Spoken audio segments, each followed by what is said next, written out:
The interpersonal communication skill that I'm most comfortable with is my knowledge of diversity. And as I mentioned before, I have traveled, but my travel only gives me insights to American culture. I've never really traveled anywhere outside the States before, except Puerto Rico, but I was only there for one day, unfortunately.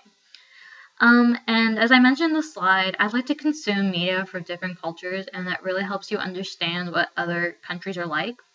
Like when in middle school and continuing on today, I've been into Japanese anime, which is basically Japanese cartoons. And I've branched out from anime and I've started to learn about more of the basics of Japanese culture and their traditions, their clothing, the nuisances of their language, stuff like that. And definitely stuff in the book that we covered before on how they're much more of a collectivistic culture than America is. And I've definitely read plenty of examples, like in their business world, and how they treat friendships and romantic relationships different than Americans would. And I find it very interesting, and it's definitely something that I can use when I talk to people from those cultures. And it's really helpful. And also, besides from Japanese culture and other shows that I may watch, I did grow up in a slightly different culture than most Americans would. Um, my grandparents raised me, and they were from Cuba, actually.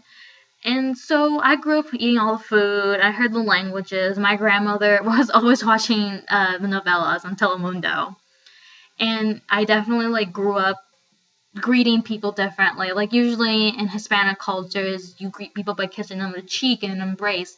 And I actually had to get myself out of that habit once I moved to Palm City. And it was very odd. And I wish it was something I could do again because I don't want to lose the part of me that I had growing up. And I feel I'll be losing part of my culture if I don't do it. But yet again, Americans are very uncomfortable if you go up them and kiss them on the cheek, you know. It's not exactly appropriate.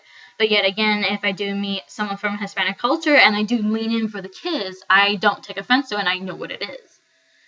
And then another skill that I definitely need to work on is my nonverbals. And a classic example is when I'm at work.